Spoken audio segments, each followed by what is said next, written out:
నమస్తే అండి. ఈ పూట మనం ఎంప్లాయ్మెంట్ ఎక్స్చేంజర్ గురించి మాట్లాడుకుందాం.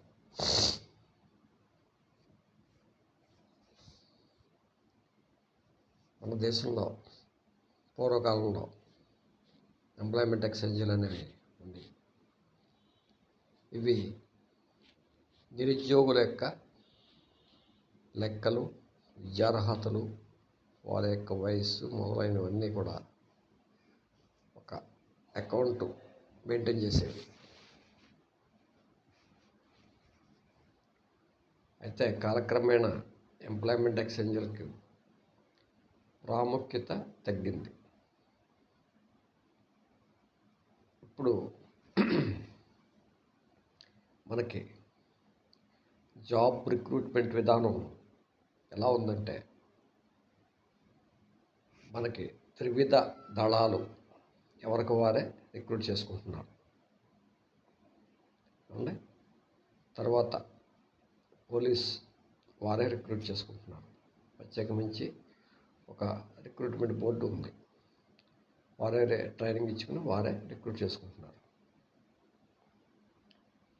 తర్వాత రైల్వే వారే రిక్రూట్ చేసుకుంటున్నారు, బోర్డు ఉంది, వారే రిక్రూట్ చేసుకుంటున్నారు. తర్వాత ఆర్టీసీ ఉంది, కానీ ఇప్పుడు ఆర్టీసీ ఉద్యోగులకి అంత ప్రాముఖ్యత లేదు. బహుశా రిక్రూట్ చేసుకోరేమో కూడా భవిష్యత్తులో. ఉన్నాయి. ఒకవేళ చేసుకున్న వారు విధానాలు వేరు. అలాగే పోస్టల్ డిపార్ట్మెంట్ పందా ఎలా ఉంటుందంటే, మీరు చూసి కాపీని కొట్టండి, మేము ఉద్యోగాలు ఇస్తాం, కాకపోతే మార్కులు ఎక్కువ రావాలి. ఇది వారి పందా. 10th క్లాసులో హైయెస్ట్ మార్కులు వస్తే వారికి ఉద్యోగం ఇస్తారట పోస్టల్ వారు. ఏమండి, చూసి కాపీ కొట్టినా పర్వాలేదట. చూసి రాసైనా సరే ఎక్కువ మార్కులు తెచ్చుకున్నాడు కదా ఒక ఆయన అన్నాడు. చూసి రాసైనా ఎక్కువ మార్కులు తెచ్చుకున్నాడట. కావాల్సిన వాడు గైడ్ ఇస్తే ఎందుకు ఎక్కువ తెచ్చుకోడండి? కావాల్సిన వాళ్ళకి ఇస్తారు. అక్కడ అందరికీ ఎవరండి గైడ్లు? ఎంత గొప్ప పాలసీలో అండి మన భారతదేశంలో. అయ్యో బాబోయ్, గొప్ప గొప్ప పాలసీలన్నీ రూపొందించారండి. సరే, పక్కన పెడతాం. పోస్టల్ డిపార్ట్మెంట్ వారిని పక్కన పెడతాం. ఇక ఎల్ఐసి వారు కూడా వారు సొంతంగా ప్రకటించుకొని రిక్రూట్ చేసుకుంటున్నారు. మెడికల్ అండ్ హెల్త్ డిపార్ట్మెంట్, ఇది పెద్ద అవినీతి భూతం. ఈ మెడికల్ అండ్ హెల్త్ డిపార్ట్మెంట్లో ఏది డైరెక్ట్ రిక్రూట్మెంట్ ఉండదండి, అన్నీ ఆఫ్లైన్లోనే. అయ్యో పాపం, ఖచ్చితంగా ఉండదు. ఆఫ్లైన్.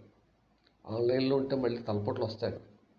ఆఫ్లైన్ అనుకోండి, అక్కడ ఎవడో లాండ్రీ పడి ఉంటాడు, వాడి చేత పేపర్లు దించేసి దాని చేత ఏదో చేంజేసి రిక్రూట్ చేసుకుంటారండి. పెద్ద గొప్ప డిపార్ట్మెంట్ అండి health and medical and health ఏదో ఉంది కదా, వారిని పక్కన పెడదాం. ఇంకా లెక్చరర్స్కి వారికి ఏదో ఎలిజిబిలిటీ టెస్ట్ అని పెట్టి ఒక జెన్యూన్ రిక్రూట్మెంట్ జరుగుతుందని చెప్పేసి చెప్తున్నారు. అలాగే డిఎస్సి టీచర్స్ రిక్రూట్మెంట్, ఇది కూడా పర్వాలేదు, బాగానే రిక్రూట్ చేస్తున్నారు. ఏవో కొన్ని ఆరోపణలు ఉన్నాయనుకోండి, ఆరోపణలు కోర్టులో తేలుస్తాయి. ఇంకా జనరల్గా వేరే ఆఫీసుల్లో వచ్చే ఈ గుమస్తాలు లేదా అంతకుమించి ఆఫీసర్లు, ఇవన్నీ కూడా మన రాష్ట్రాలకు సంబంధించినటువంటి పబ్లిక్ సర్వీస్ కమిషన్ వారు రిక్రూట్ చేసుకుంటున్నారు.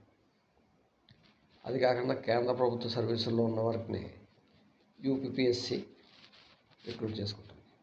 ఇది కాకుండా ఇంకా ఏవో 1-2 బోర్డులు ఉన్నాయి, రిక్రూట్మెంట్ బోర్డు. భారతదేశంలో కేంద్ర ప్రభుత్వ స్థాయిలో కానీ రాష్ట్ర ప్రభుత్వ స్థాయిలో కానీ ఎవరికి వారే రిక్రూట్మెంట్ చేసుకుంటూ ప్రత్యేకమైనటువంటి రిక్రూట్మెంట్ విధానాలు లేదా ప్రత్యేకమైనటువంటి రిక్రూట్మెంట్ బోర్డులు ఉన్నప్పుడు మనకి ఎంప్లాయ్మెంట్ ఎక్స్చేంజర్ ఎందుకు అన్నది నా ప్రశ్న.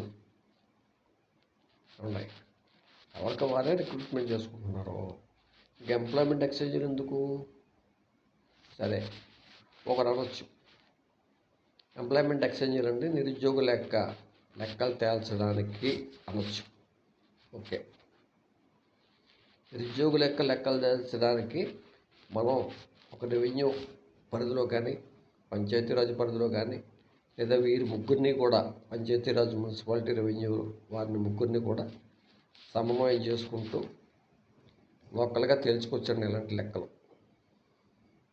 లేదు, మనకి ఇన్ఫర్మేషన్ టెక్నాలజీ పెరిగింది, ఇంకా రకరకాల టెక్నాలజీలు పెరిగినాయి, ఒక పోర్టల్ ప్రవేశపెట్టుకోవచ్చు. అంటే ఎవరికి వారే ఆన్లైన్లో నా వయసు ఇది, నా పేరు ఇది, లేదా నా జెండర్ ఇది, లేదా నా యొక్క క్వాలిఫికేషన్స్ ఇవి, నా ఫోటో ఇది, నా తల్లిదండ్రులు వీళ్ళు అని చెప్పేసి ఒక బయోడేటా లేదా రెజ్యూమ్ని పోర్టల్లో ఎక్కించుకుని పోర్టల్లో ఏ స్టేట్ గవర్నమెంట్కి ఆ స్టేట్ గవర్నమెంట్ మెయింటైన్ చేయొచ్చు. అలాగే ఇదే పోర్టల్ సెంట్రల్ గవర్నమెంట్కి కూడా అనుసంధానించవచ్చు. దీనివలన మనకి ఎంప్లాయ్మెంట్ ఎక్స్చేంజ్ని మెయింటైన్ చేసే వందల కోట్ల రూపాయలు మనకి మిగులుతాయండి. ఇప్పుడు ఎంప్లాయ్మెంట్ ఎక్స్చేంజ్ ఉందంటే ఖచ్చితంగా దానికి ఒక ఆఫీసర్ ఉండాలి. ఆయనకు అనుబంధంగా పర్సనల్గా లెక్కలు వేయడానికి ఇంకొక గుమస్తా, వీరిద్దరూ కాకుండా ప్రజల కోసం ఇంకో ఇద్దరు ముగ్గురు ఉంటారు అక్కడ సర్వీసులు ఇవ్వడానికి. అంటే పర్సనల్ డిపార్ట్మెంట్ కాకుండా మొత్తం ఎవరైతే ఒక 5-6 మంది ఉండాలి. కంప్యూటర్లో ఆఫీస్ మెయింటెనెన్స్, కరెంటు, ఇవి కాకుండా మొత్తం ఒక 60 మంది చూద్దాం సగటున. అయితే ఇప్పుడు ఈ ఎంప్లాయ్మెంట్ ఎక్స్చేంజీలను ఎత్తేయటం వలన వచ్చే నష్టం ఏమిటి? నష్టాలు ఏమిటాయండి? వారిని వేరే ఆఫీసుల్లో తీసుకుంటారు. వారికి ఉన్న అనుభవాలను బట్టి, వారి యొక్క పనితీరుని బట్టి, వారికి ఉన్న సర్వీస్ని బట్టి ఏ రెవెన్యూలోనూ, పీడబ్ల్యూడీలోనూ లేదా ఏదో జనరల్ ఆఫీసులో ఏదో ఆఫీసుల్లో వారిని పంపించవచ్చు. ప్రభుత్వానికి అందుకు సంబంధించిన విధి విధానాలు ఉన్నాయి. ప్రభుత్వానికి తెలియని విషయం ఏం కాదు.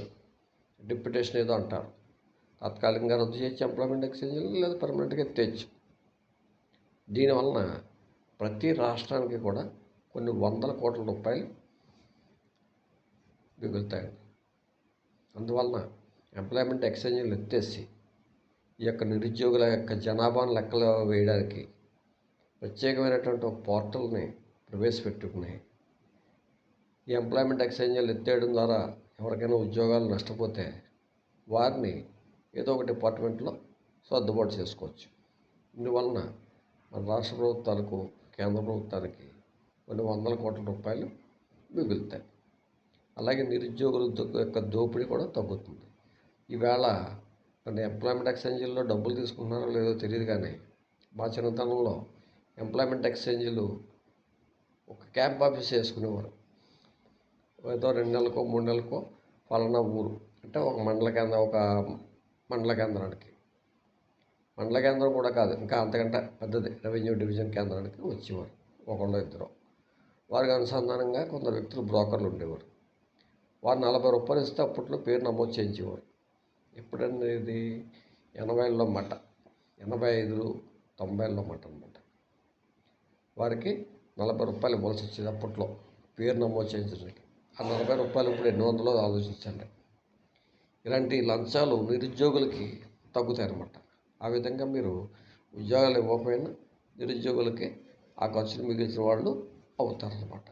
ఏమంటే ప్రతి నిరుద్యోగి కూడా 100కో 200కో ఏసీపీ దగ్గరికి వెళ్ళలేరు కదండి.